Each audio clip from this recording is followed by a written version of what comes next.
Well, hello everyone, and welcome back to another vlog that's kind of late, and because, well, kids, and that's what my excuse is these days.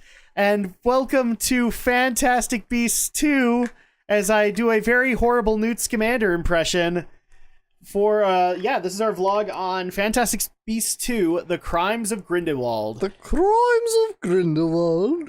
And let's go ahead and see, for a second there, I actually went back into the old vlog format and just like, oh, we should probably tell everybody the story. No, we're not doing that anymore. So, just to kind of refresh people's memory on our thoughts on the Fantastic Beasts series as a whole, as well as like Harry Potter and all that stuff.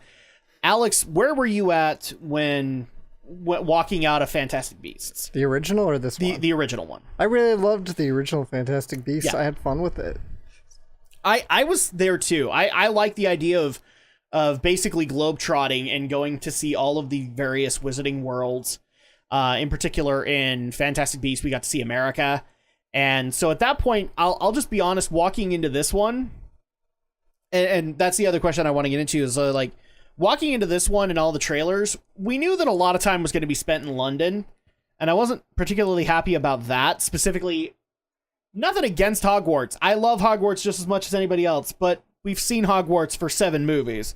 So I kind of wanted to go see somewhere else. And when we saw trailers of like Dumbledore and Newt Scamander and all that going there, I was like, I don't want to go back to places we've already seen, even though it's characters that are beloved. But walking into this movie, where were you at, Alex? I'd say I was still looking forward to it, but I was a little bit weary. Maybe we're getting too deep into kind of being a prequel here. Yeah. Because I figured the whole point of... Especially with the subtitle, The Crimes of Grindelwald. Yeah. Is like, okay, so this isn't going to be a globetrotting thing. You're looking to tie Grindelwald to Dumbledore. Yeah.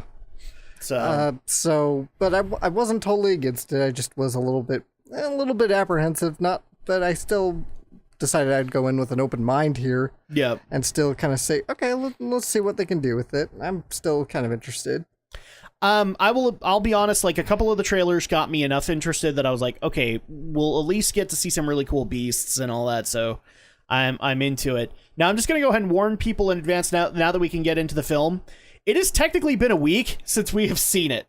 Crimes of Grindelwald came out really close to Thanksgiving. Yeah. And at that point, like, you had Black Friday, you had Thanksgiving rush to worry about. I had kids. So we weren't able to record this until now. So if we get details a little bit wrong, that's kind of why. It's been a week since we've seen the movie. So hopefully that doesn't bother you guys too much. But let's go ahead and get into it. What about Fantastic Beasts 2 did you like? All right. Well, once again, we do get to see some really creative beasts, which is always great. It's Fantastic Beasts. So we get to see more of Newt Scamander. I like Eddie Redmayne as him. I think he's really great. Kind of the nervous type, kind of just, yeah, I really get a good sense of who he is. I think the cast overall was good. Even Johnny Depp was actually good, I think, overall.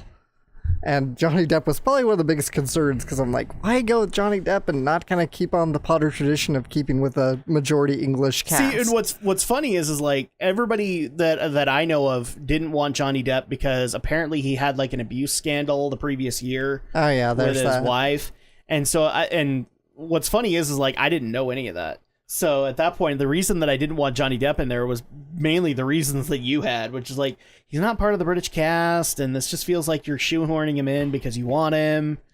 And I don't know if I necessarily want him to play Grindelwald. In fact, what's funny is the guy that I actually envisioned to play Grindelwald couldn't do it because he actually played Aberforth Dumbledore in Harry Potter 7. Yeah. So you can't have him, but he would have been the perfect Grindelwald as far as I'm concerned. But anyway, go ahead. Sorry. Yeah.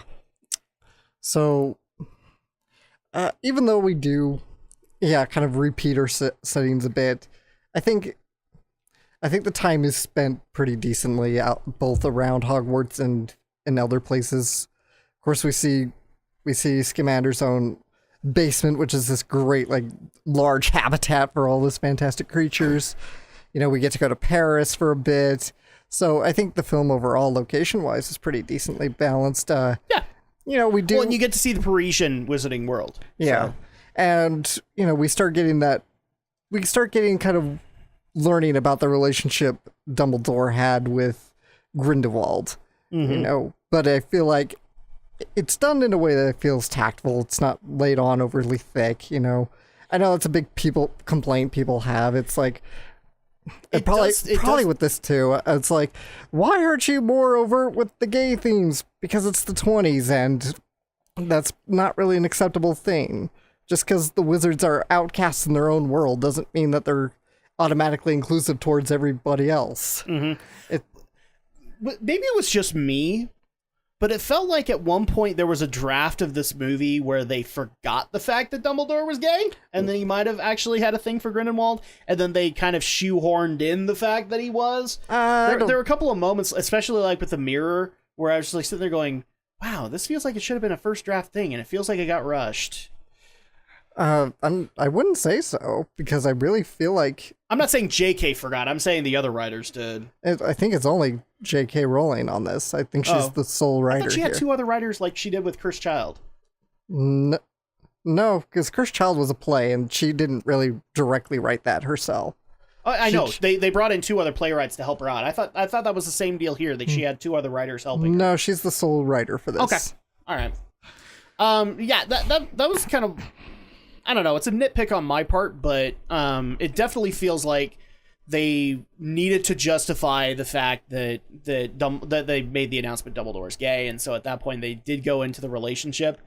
Which makes sense. If we're gonna explore the background of Grindelwald and Dumbledore, then you gotta bring that up a little bit. Yeah. I think it could have been less vague. I think they could have gone into it a little bit more, and then at that point we probably wouldn't have had the issues that that later revelations had, but it wasn't too bad considering. The other thing too that I had a problem with, and I even brought this up with you later, is the embodiment of the unbreakable vow that they tried to have in this movie, where it's just like this little pendant that has that. But my problem is that I even went back to go double check it. We have an unbreakable vow in Half-Blood Prince. And we've seen how that looks, and it looks nothing like what's being shown in Fantastic Beasts. So I know that a lot of people have justified it online as it's a blood pact or a blood oath, and it's being protected. So at that point, it's not the same. But at that point, I'm not there with you. It's an unbreakable vow, is basically what he's signed to do. If he attacks Grindelwald, he dies, roughly. Yeah. But I'm kind of there with you too on Eddie Redmayne. I like what they're doing with him. I think that they are emphasizing a little too much the fact that he has to be. People are going to jump down my throat, but it's like the autistic behavior feels like it was over nuanced in this one compared to the previous, and they need to find that balance again for that. But overall, I feel like his feel as a character worked, especially in concepts with Dumbledore, where it does kind of feel like, maybe I was the only one thinking this, it does kind of feel like Dumbledore uses him. Probably. Like, he doesn't have a whole lot of love for Newt. He just uses him to his own purposes. Oh, I mean, that is kind of consistent with Dumbledore's character, because that is kind of... At this time, yeah. That is kind of how his relationship with Harry develops, too, especially in the sixth book, with the hunt for the Horcruxes. Yeah. And the fourth and fifth, too, especially. I mean, even if you just think of the movies where Dumbledore is willing to kind of let Harry do the Triwizard Tournament, which I think is kind of...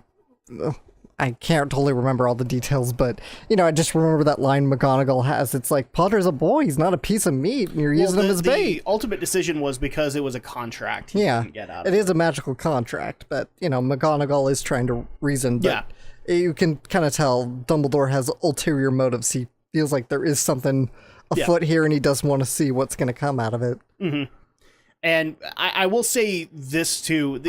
So Jude Law's performance of Albus, I think, is in line with where Dumbledore's character should be at this point. He should still be fairly mysterious.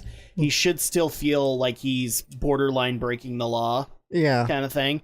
So I know a few people who criticize Jude's performance as not being as compassionate as people remember. Problem is, guys, you're remembering the first 2 movies, Albus Dumbledore. Yeah. And he gets, as we learn more about the guy, he gets progressively darker. Yeah. So that is Dumbledore's character. Yeah, so at that point, like, you're thinking of Richard Harris and how Dumbledore is personified in the Chris Columbus movies, which is not the way that we eventually find him to be. So I actually think that Jude Law's performance was in line with what Dumbledore needed to be.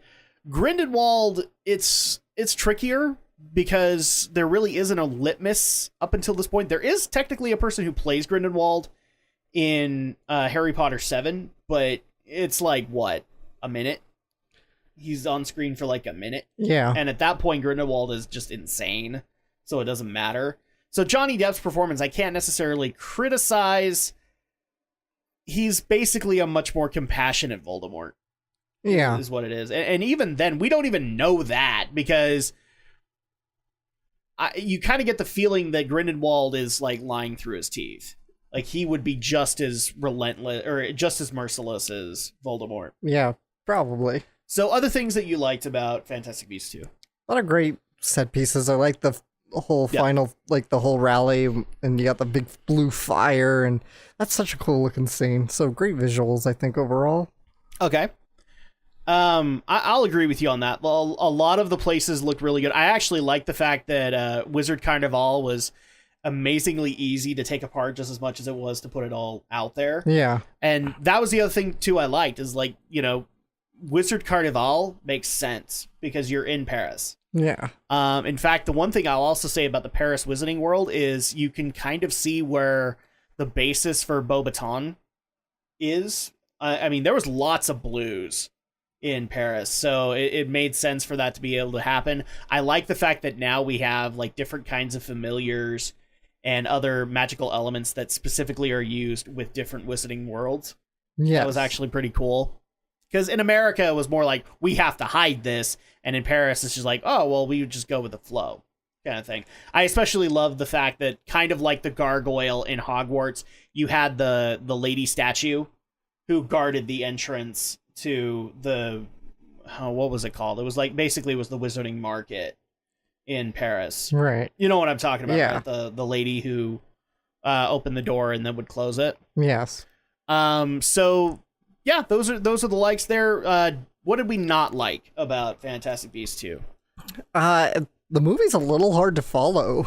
Yes. I think this is, if there's going to be a shortcoming of J.K. Rowling is, as a screenwriter, she probably shouldn't try too many tackling too many subplots. She can do it fine in novels, of course. Yeah, I'm trying to count like in my head how many subplots were there. There were so many. I know there were so many. There was Newt and his struggles. There was what's his name? Jacob and what's her name?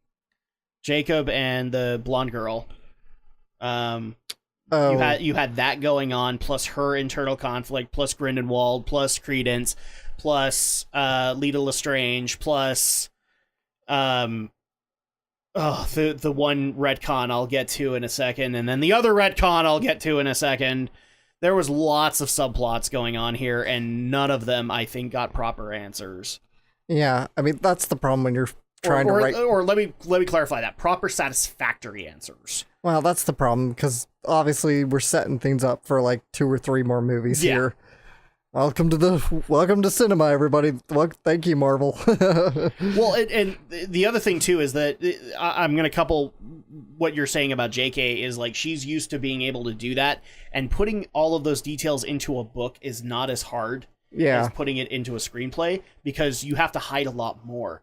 A book can be 600 pages, but a screenplay has to accommodate for 90 minutes to 2.5 hours.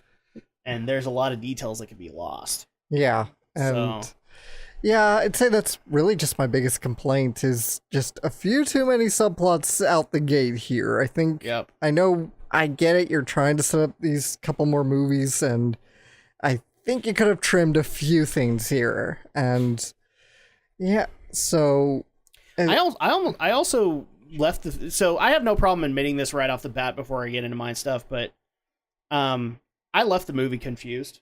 Absolutely confused. Yeah, a little bit. And I wasn't able to ask you this, but was I the only one that felt like this movie was intentionally made the way it was to get you to go to Pottermore to get to see if you could get questions answered? I don't know, maybe. Because that kind of bothered me right off the bat. I'm like, okay, I think Pottermore is doing fairly well right now. I don't know that for a fact, but is it having less audience? I don't know. Isn't Pottermore just a fan site? It's a fan site. So, that's what it is. But yeah. I couldn't help but wonder, JK left a lot of things extremely vague. Did she do it so that people could go to the fan site? I don't know. Again, I just think she's trying to plant stuff for the next couple movies here. She is, yeah. I'm kind of there with you too. So other things you disliked? I don't know. I think, honestly, again, I think that's just my biggest complaint is the movie's a little hard to follow because I gotta give it at least a little credit. I do think it does start coming together in the end. You start kind of okay, now I'm starting to follow here. It's just off the gate, it starts hammering you with a lot of information. And again, this is definitely going to be one of her shortcomings as a screenwriter. It's like she's got to get used to being a little more concise in her writing for screenplays compared to what she can do for novels. Another thing too that I think JK needs to work on is there were a lot of tells and false flags throughout all of it. There were a lot of moments where it felt like, oh no, this needs to be emphasized and you need to pay attention to it, and then nothing happened with that particular character kind of thing. Or at least in that detail, nothing really happened. So that's another thing that JK needs to be watching is she needs to watch her false flags and all this. It's okay to have one or two, but in this one, I think there was about 5 or 6 on stuff that I felt like I should have had to care about, but ultimately didn't have to.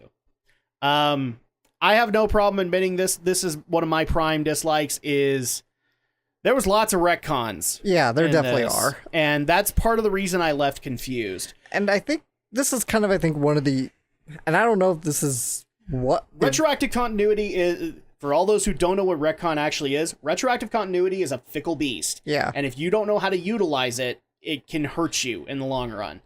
And this was one of those times where it kind of did. Yeah. And I can't help but maybe wonder if maybe it's just because... It's essentially the movies and the books might as well be their own little universes here because the books and if she had just said that, then I'd be okay with it. I mean, because, the books, obviously the books are great and I think the movies are great too, but, obviously the books have to, the movies have to accommodate for a lot more compression and there are some deliberate changes. The books are very solidly set in the early 90s. The movies really don't make that indication. No. There are some tales you have to go and do additional reading, but the books are set, or these two movies are set in the 40s. They're the 20s actually. Or 20s to yeah, that's right. Sorry, because it's World War I. So 20s to 30s. Yeah. So, where the books are set very much firmly in the early 90s, the movies are a bit more vague about when they're set, other than just, again, some certain bits that can say, okay, theoretically this should be in this era, but whatever. The other problem, too, is that a lot of the timeline stuff that a lot of the websites are compiling right now are based on the books.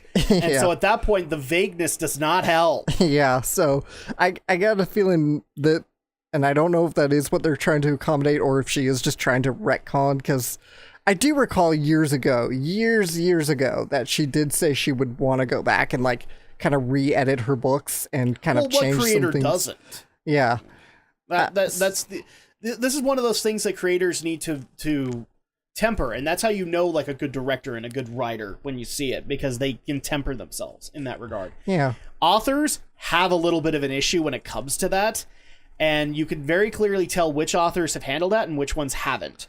I would actually dare say, and a lot of people are going to get mad at me for this, Tom Clancy never really handled that. Well, I think Tom Clancy is the one that wrote all the Jack Ryan novels. Yeah. Because he literally just based the Jack Ryan novel wherever he wanted it. Yeah.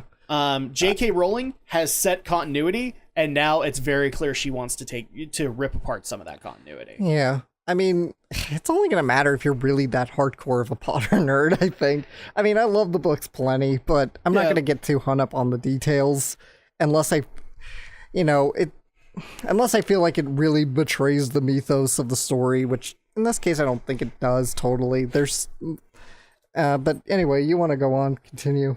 I'll just give like two things that or the two biggest retcons that people are bringing up out of it. One is apparently, and I actually even missed this in the movie. You could probably find it on our research device here, but McGonagall is apparently in the movie, and she technically wasn't supposed to be born yet. Yeah, that's a bit of a problem there. Okay, this is what we're talking about, JK. I don't know. Writers can't do math, I guess. No, I think she just got too over encumbered with all of the other things she was doing. She forgot about this minor detail. Yeah. And so that, again, this is why you need to temper yourself. If you're going to do that, then you have to re-explain some things. So that's the one that a lot of people are bringing up. It's not necessarily a big deal to me. Because, I mean, the way that I could solve that is like, oh, it's McGonagall's mom. Yeah, because we know that McGonagall's mom was a witch and her father was a pastor. So I had to go and do additional homework, by the way, to find that out. That's the problem with a lot of this movie is I had to go and do additional homework. So it was class to me. I'm not happy about that. The biggest retcon that bothered me, and I think you and I are on different sides on this one, is Nagini. You don't like Nagini in this? I do not like the retcon that she is now a maledictus, and therefore she was a human before she was a snake. It doesn't bother me. Why does it bother you? It bothers me because I liked the allure of actually giving the hints in the books that Nagini was somehow enchanted or worked on by Voldemort to be more than she was. And I'll admit, part of the allure of that was when we had the Horcrux reveal, and we're like, oh, well, it's very clear Nagini has to be a Horcrux, that a lot of these human-like traits that she would be able to take on were because of the Horcrux.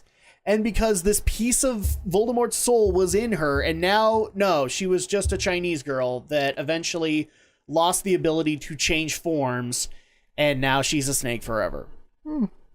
It doesn't bother me. It takes a lot of the mystery out to me. And so, yeah, I can see where it doesn't bother you. It bothers me. It's taking lore out that was hinted upon, yes, but made the character so much more cool. And even I was just kind of in there going, this is so much more dumb. So that's the only retcon that I had a major problem with. That and the other thing was, okay, so one of the better characters of the Harry Potter movies is Bellatrix Lestrange. Yeah. Except she shouldn't exist. Because Leta Lestrange is literally the last Lestrange. And she died. So, well, end of the Lestrange line. Not really, because the Lestrange family is a pretty complex web. If you I know, I wish they would have fixed that and said, well, there are other branches. But no, the movie went out of its way to say, like, oh, with her the Lestrange line dies. No. I don't remember that. I missed that. They kind of hint at the fact that, like, she is the last Lestrange. And I'm just like, well, but what about the Blacks? Because the Blacks have a relation and that. I guess if you think of it literally, she's the last Lestrange, but the Blacks are the Blacks, I guess. Yeah, so at that point, it's like, okay, well, then by your logic, Bellatrix Lestrange should be Bellatrix Black. Which doesn't make a whole lot of sense because Lestrange really works for that character. She is Lestrange. So I didn't like that retcon, but the biggest one that if I were to have a problem with a retcon, it would be Nagini. And I know a lot of people have had a problem with Aurelius Dumbledore being a retcon, and I don't have a problem with that.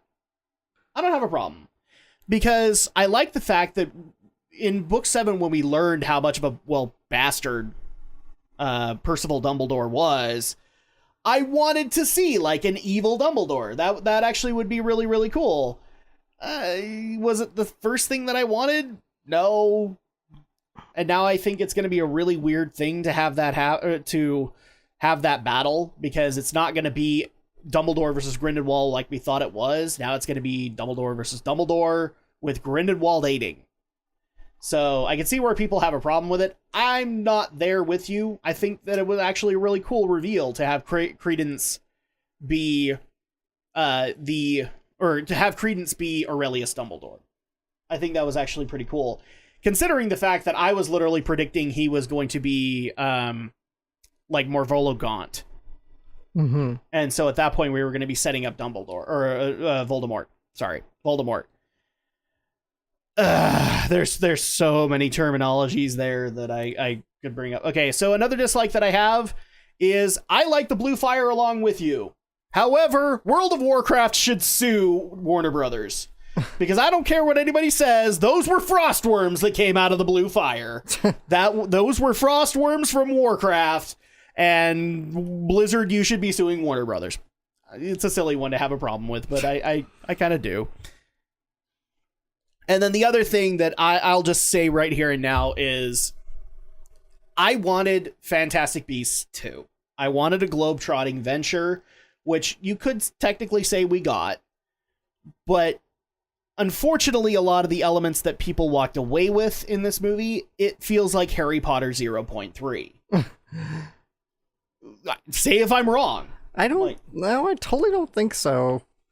Because again, I think if you really wanted to be Harry Potter 0, you would just go back, you just do the story of Lily. Well, and that's James. why I'm saying 0.3, because they're setting up Grindelwald and Dumbledore, and then eventually setting up the timeline to go into that. So, okay, let me put it this way: Harry Potter -3. That's what this is. I mean, that's essentially what anything Fantastic Beasts would be. Pretty much. It's, but it's set in the Harry Potter universe. It's all going to be Harry Potter negative. Whatever. Pretty much. But the reason that I say that is like Fantastic Beasts felt like a franchise all its own, where Harry Potter was about Harry Potter going to Hogwarts and dealing with his classes and the various teachers and all that. The premise of this should have been that Newt was going around the world capturing Fantastic Beasts and writing his book. Okay? And I think there was enough setup there, as we saw from the first movie, because Credence wasn't really a thing in that. Like, he was opposition, but the goal of that movie was to go around the world and pick up all of these unique creatures.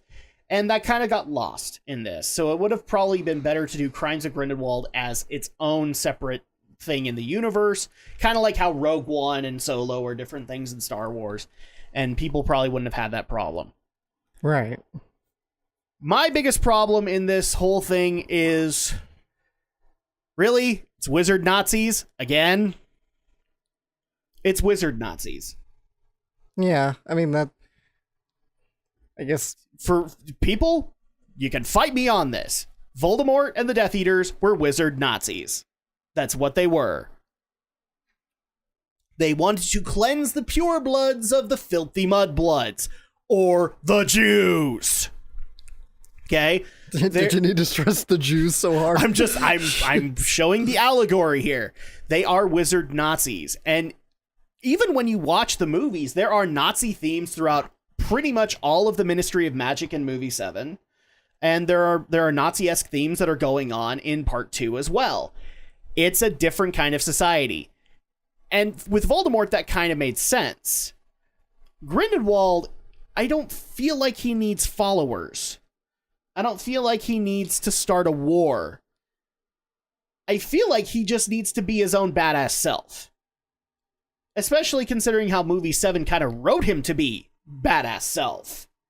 And that's kind of like my biggest beef with this is like, you had to do wizard Nazis all over again? Why? It actually would have been cooler, in my opinion, to have another 10, 20 years go by and still have like this Cold War deal of like, we don't like the mudbloods are involved in this amount of the wizarding world. I think it would have been cooler to build up to that a little bit more and just have Grindelwald be his own individual threat. I'm trying to think. What are his motivations? I feel like more of his motivations are just wizards don't need to hide anymore, where Voldemort was about the racial purity. Well, that's the thing, is we don't really know Grindelwald's motivations from the books. Oh, that's true. He wasn't really elaborated on. Well, I'm talking as far as what the movie set up. The only thing that we knew from the books, well, I'm getting into the movies in a second, but the only thing we knew from the books was he wanted the Hallows. Right. That's all we knew about him. And now the movies have kind of constructed this other motivation of like, we must avoid this horrible prophecy, which was World War I and World War II. Yeah. We must avoid this horrible prophecy coming to pass, and this is how we do it, and we must come together as pure wizards and out ourselves into the world so that we can then herd the cattle as we wish. That's basically what he wanted. Right. So I wouldn't say it's a true beat for beat, but I mean, that's the problem when you draw from parallels of, because that's what any writer. The problem what is, any like, I writer's could see gonna do. that, like, this is how the Death Eater started. I could see that. Maybe that's what we're kind of getting, is we're kind of gonna sort of see at what point we're gonna. I don't say they're gonna truly show like, oh yeah, next is gonna be Voldemort here, but like, okay, we're gonna kind of see the sort of where the splinters of ideology start happening. Right, and I'm not totally sure if this is her angle here or what, and I think it's just also there's a few ways I can sort of see Rowling's approach here. One is to sort of again, show the splits where the Grindelwald's followers do kind of begin to shape themselves into Death Eaters, and kind of drawing again from the bowels of history here, what, the times of Europe between the end of World War I and the start of World War II, and sort of what's going on there. But if you wanted to do that catalyst, the best way to be able to do it was like, Grindelwald just wanted to start a campaign with everybody else, and then he left all of his followers in such a horrible state, like Germany was during Hitler's rise, where they basically latched on to whomever would side with them and give them a reason for all of the problems that they had to deal with, which is what Hitler did. And so at that point, Voldemort could have been that. So, okay, so you think Voldemort might turn into that as far as, like, say, this movie goes? No, what I'm saying is that Grindelwald is Hitler. That's right. The way that they're painting him out to be, and he should have been the Kaiser before that. And that's not really what they're doing there. He has a compassionate cause, even though, like, we all are kind of looking at ourselves going, no, he really doesn't. Right. That and the other thing is stop with the racism and all that crap in movies. I'm really getting sick of it. Because again, I don't think it's but the problem is, like, why, he should have been like the badass who just wanted to take over the world, because that's what the Kaiser was. Like that's why we ended up into the maybe it's more of a Napoleon thing. But I think and I also can see it as just, okay, any writer is going to draw from whatever their experiences are. And, well, yeah, I know it can be a little annoying to have politics in movies, but let's face it, what's going on in the world today, especially in Europe, we're kind of seeing... And it's also unavoidable. We're seeing we are seeing a resurgence of nationalism. Yes. It's a fact of life, and, right, it's what writers are going to draw from. It's like, well, you think of The Dark Knight. A lot of people sort of peg The Dark Knight as an allegory to the Bush administration, to the war on terror. I don't think necessarily Nolan was going for that intentionally. Yeah. But I feel like, there is a possibility because of when The Dark Knight was released, when it was in production, that Nolan could have sort of subconsciously, from his experiences, from seeing what's going on around him, from his environment, that's what Nolan was sort of subconsciously drawing upon as he wrote the script for The Dark Knight. Probably. Without really thinking about it or intentionally doing it. I think there's more to it than that, but okay. That might be something to discuss. Do you think The Dark Knight is or do you think The Dark Knight is really about the Bush administration? I don't think it's about it. Like, because here's the thing, like, you don't have, like, the way that I understand it is, people are assessing that it's an allegory, but to me, it isn't. It's just because of the subject matter that you have to work with. Is he had to show the world going into absolute chaos, and that's how it came about, because that's the villain you're dealing with. I mean, that's what I'm saying here. I don't believe The Dark Knight is really an allegory for the Bush administration. But what I'm getting at is what I think J.K. Rowling might be doing here is what Christopher Nolan probably ended up doing back when he wrote The Dark Knight, is not so much intentionally going out for, a direct specific allegory or Probably, metaphor. It's just drawing from the environment that they're in right now. I've done that. From my perspective is she's already done this before. Mm-hmm. And so to me, that's I get your reasoning on it, but to me, I'm not going to say it's lazy writing, but it's definitely like we're seeing recurrent themes. And so at that point, it would have been cooler to go down a different direction with Grindelwald, whereas he, unlike Voldemort, who had these compassionate means behind what he was trying to do, he was trying to bring the purebloods back to power. It would have been cool to have Grindelwald be the guy that just wants to watch the world burn, kind of thing. But he is just Joker. I don't like that. Because again, people are okay. But that's kind of the way that he's personified. Is like he wants the Hallows for power. Yeah, he wants the power, but people generally have a reasoning behind their power. But then again, if there wasn't such nuance to it, I don't think Depp would have taken the role. So that's the other thing too, because Depp needs to have like 5 layers of a character before he'll take the role. He is a method actor like that, but plus I'm sure he's tired of just playing Jack Sparrow all the damn time. So. Well, he got kicked off the Pirates movie, so it doesn't even matter. Because of the whole abuse scandal. He got kicked off the Pirates movie. He got fired from him. Well, I'm sure he wanted out. I'm sure. I'm pretty sure he did too. And this was just a convenient excuse. It's like, I think he, during the most recent Pirates movie, he actually had a microphone on and someone was feeding him his lines. Yeah, so he didn't even he pulled a Brando. He didn't even take time to read a script. Nope. And then he wanted this guy and this guy and this guy to walk to be on the movie because he loved him. Anyway, so we've gotten a little off track, but yeah, those are pretty much my dislikes on it. It feels like a repetitive story. It feels like there are retcons that weren't necessary, that actually harm the mystery of the world than actually help it. So if we were going to give a final grade on Fantastic Beasts: The Crimes of Grindelwald, where would you stand on it? Despite the kind of hard to follow plot a bit, I still had fun with it and I still enjoyed it. So I would give it a nice 8. It's a pretty good solid B movie for me. I think none of I'm not too bothered by any of the retcons. I think the explanation of Nagini makes sense. It's not like they established really anything beyond the fact, it's a Horcrux. And so, okay, so it's apparently a person. Maybe it could have even become Voldemort's lover. Who knows? It's not just a person, Alex. It's that chick from Crouching Tiger, Hidden Dragon. I don't think so. I think it is her. It's Michelle Yeoh. No, it's not. Oh, is it? Okay. No. Let me find out actually who it is. It's not Michelle Yeoh. What are you saying, Adam? Oh, not Michelle Yeoh. Crap. The other girl in Crouching Tiger. Shai-Jen?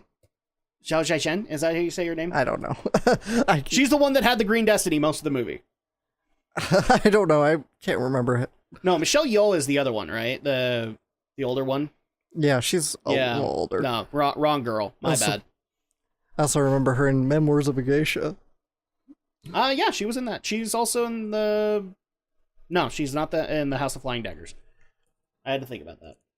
Let's see. Crap, what's her name? But it is her. It's lead girl in Crouching Tiger. Plays Nagini. I don't think she's in Crouching Tiger, but let's see. I'm trying to find who the actress is. We'll find that. But while you're answering that, my final assessment is, unfortunately, I'm going to go a little bit lower than you. Considering what Fantastic Beasts was, and compared to what Crimes of Grindelwald tries to do, I just came out wondering why this had the Fantastic Beasts title to it, aside from being Fantastic Beasts 2. So that kind of bothered me. It wasn't a globetrotting adventure so much, especially when you teased me where I thought I was going to be going to China. And eventually it was not. It was just in crap. What's his Newt's? It was in Newt's suitcase. It was like, damn you! Don't tease me like that. So I'm gonna go ahead and say it's a 7. It's a solid C for me. There's not enough in there to totally break me from it and say, oh, this is horrible. But there definitely was enough that just made me utterly confused and asking or having more questions than answers in it. And, if people haven't followed it on the channel, I'm willing to deal with that, but you have to answer plenty of those questions not before you start creating some. Okay, so it was Claudia Kim, and no, she's not in Crouching Tiger. Okay. She was Helen Cho in Avengers: Age of Ultron. That might be where I know her from then. We never saw up at the Dark Tower. She's Aura. Excuse me. No, I saw her in Age of Ultron. No, I mean Okay. Dark Tower. I said my voice is going out. Oh yeah, we never saw Dark Tower. Yeah, it's a long recording session today, guys. Yeah, we never saw the Dark Tower, but we saw Age of Ultron, and she was the doctor that worked on Vision's body. Yeah, yeah, she does. She's still kind of an up and coming talent here because she's pretty light filmography, quite a bit of television. At that point, so that's kind of our grade. You gave it an 8, I gave it a 7. How much would we recommend people spend on Crimes of Grindelwald? Well, hardcore fans are going to be disappointed, probably. So yeah, I'm not going to recommend anything above matinee, like matinee and regular price, because I can't justify like taking your fellow Harry Potter fans out on a Friday night. I'd rather just tell you go Saturday morning. Filthy casuals like me will find it just fine. So whatever you're willing to pay is what you're willing to pay. Yeah. So like if you paid cheap, I would recommend you guys pay cheaply to see this movie. Like go as cheaply as you possibly can, especially since our movie theaters just had a price hike, and I cannot justify $10+ for a seat for this one on Friday night. I can't do it. But I think that's gonna go ahead and do it for this vlog of Fantastic Beasts and Fantastic Beasts 2: The Crimes of Grindelwald. When we come back, should be called Fantastic Beasts and how Grindelwald harmed them. Grindelwald committed crimes. We'll figure this out eventually. How do we word? Can you tell? It's been a long day. When we come back, the next movie that we actually have up on the list is Wreck-It Ralph 2, Ralph Breaks the Internet. Now, we do need to address a little bit of an elephant in the room. We did say in the previous one that it was going to be Venom. And here's what happened with Venom. Is the bad reviews came in, and I had 2 kids, and I was already busy enough as is, so I didn't... As soon as I saw the bad reviews coming in, I'm like, I've got other things I need to do. And I think I even offered you, like, why don't you go ahead and go solo review it? And I was just like, it's another PG-13 schlock. Yeah, as soon as PG-13 came up and the cartoonish stuff for Venom came up, and you're like, nah, not really. And basically seeing the reviews basically saying that Tom Hardy's the only thing that saves this in his portrayal of Eddie Brock. No, I mean, nobody's like really glowing positive. Either people say, okay, it's funny, but it's dumb. Yeah, or, that's the difference. Like, it's mixed at best. Like, either people like it because it's okay, they kind of get what they're going into and they turn their brain off, or they just hate it. So it's like, okay, it's not a glowing movie by any means. Yeah. So at that point, that's kind of why Venom didn't happen. I know that some people have brought up, like, would you guys be willing to go see it on DVD and then do a vlog for it? Right now, my plan is just to get through the rest of this year and survive. So I'm not making any promises up until that point, especially with a few of you requesting a Bumblebee review. I thought we learned from last night, people. Bumblebee. No, the trailers are really great, Drak. No, they're really not. And the G1 homage is great and all, but it's very clear that the G1 homage is on Cybertron, and most of this movie is going to take place on Earth, so it doesn't really matter. So at that point, no.